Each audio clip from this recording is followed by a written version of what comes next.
Kurang dari sepekan hari pelantikan, sebagai Presiden terpilih, Prabowo Subianto memanggil sejumlah tokoh selama 2 hari, antara 14 hingga 15 Oktober 2024 lalu. Tercatat, Prabowo sudah memanggil 108 tokoh yang akan ditunjuk menjadi calon menteri, calon wakil menteri atau wamen, dan kepala badan di Kabinet Prabowo Gibran mendatang. Pada Senin 14 Oktober 2024, ada 50 tokoh yang dipanggil Prabowo ke rumahnya. Mereka yang datang pada hari itu digadang-gadang merupakan calon menteri. Sementara itu keesokan harinya pada Selasa 15 Oktober 2024, ada 58 tokoh yang mendatangi rumah di Jalan Kertanegara tersebut. Mereka adalah calon wakil menteri dan calon kepala badan. Yang cukup menyita perhatian publik adalah pemanggilan sejumlah seleb muda dan populer dari kalangan artis, atlet, jurnalis, hingga penceramah kondang. Mereka digadang-gadang bakal mengisi posisi wakil menteri pada pemerintahan mendatang.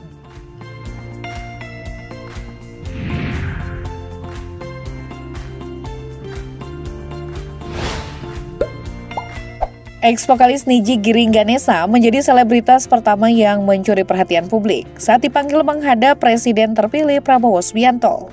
Giring Ganesa mengungkapkan sangat senang sekaligus terharu mendapat mandat dalam pemerintahan Prabowo Gibran. Giring menyampaikan diberi pesan yang sama dengan Fadlizon. Politisi dari PSI ini mengaku dirinya tak pernah meminta jabatan kepada Prabowo. Namun saat ditegaskan apakah akan menjadi wakil menteri kebudayaan, Giring menutup rapat mulutnya.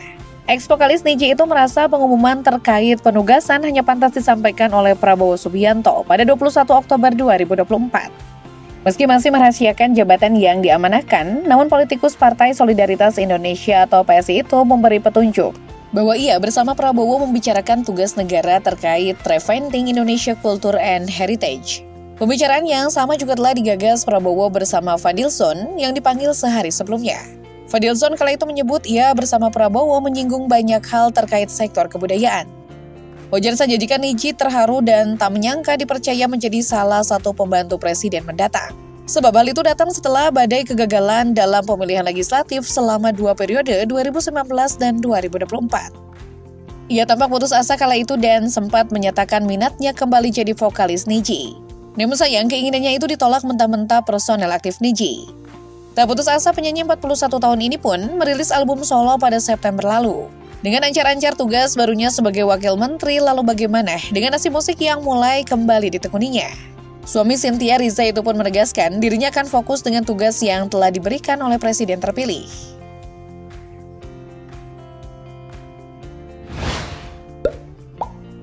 Raffi Ahmad juga masuk dalam jajaran 58 orang yang dipanggil oleh presiden terpilih Prabowo Subianto pada Selasa lalu.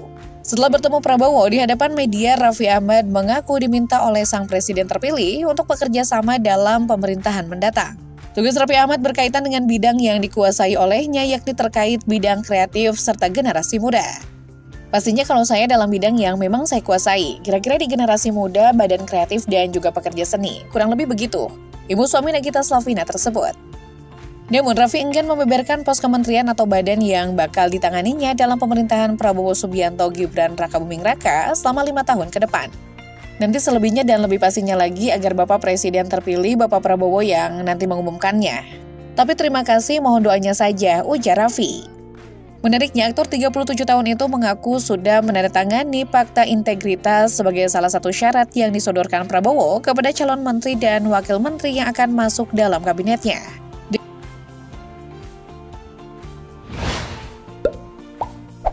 Musisi kawasan Yovie Widianto juga menjadi salah satu seniman yang dipanggil Prabowo Subianto ke kediamannya di Kertanegara, Jakarta Selatan pada Selasa sore. Musisi yang juga penulis lagu hit tersebut menjadi orang ke-56 yang hadir pada hari itu.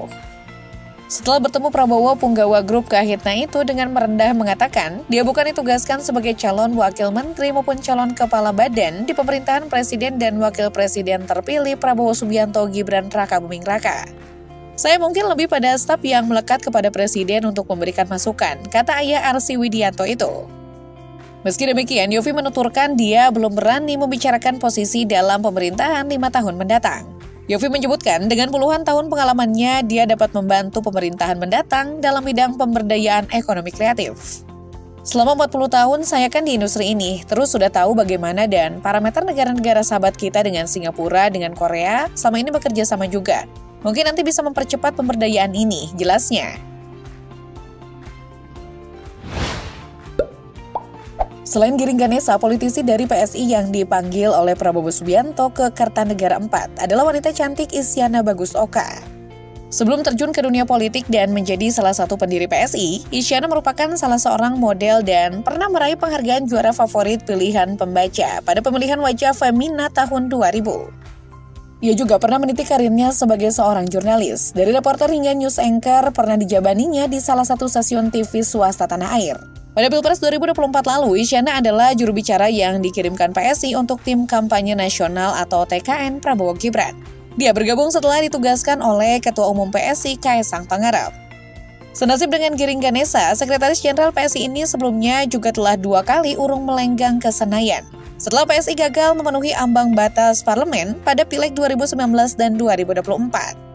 Belum diketahui secara pasti jabatan apa yang akan diemban Isyana Bagus Oka nantinya. Ia juga enggan membocorkan posisi yang dipercayakan padanya. Di hadapan wartawan, wanita berdarah Bali ini tak menampik posisi apa yang bakal diisi dalam kabinet Prabowo Gibran ke depan. Namun ia memastikan posisinya sesuai dengan tupoksi dan keahliannya. Nanti biar disampaikan oleh Pak Presiden terpilih, kisi-kisinya sesuai dengan bidang saya dan sesuai dengan apa yang menjadi passion saya juga, bebernya. Memiliki latar bidang jurnalistik, mungkinkah wanita 44 tahun ini akan menjadi wakil menteri di Kementerian Komunikasi dan Informatika?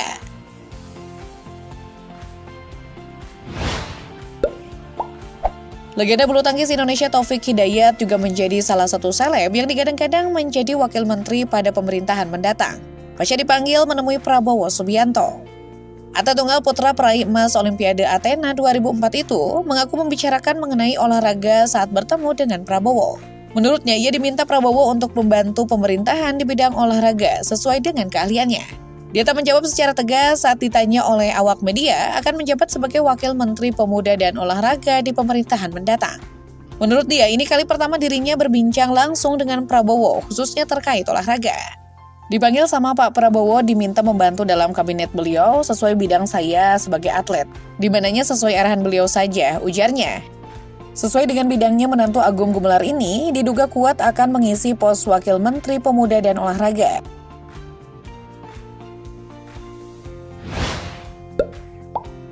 Dari kalangan penceramah populer di kalangan generasi muda, Gus Miftah menjadi salah satu tokoh yang turut dipanggil Prabowo Subianto ke kediamannya. Apakah pria 43 tahun ini bakal masuk dalam kabinet Prabowo mendatang?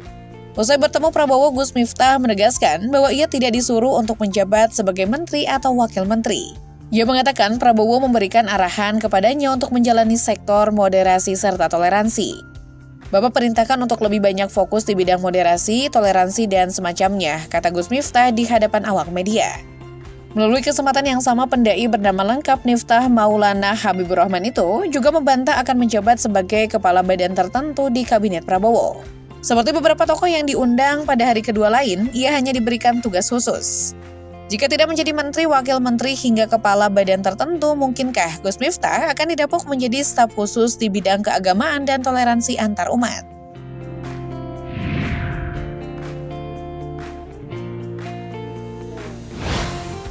Terkait pemanggilan sejumlah tokoh, Prabowo Subianto mengatakan proses seleksi untuk pengisian kabinet sudah berjalan lama.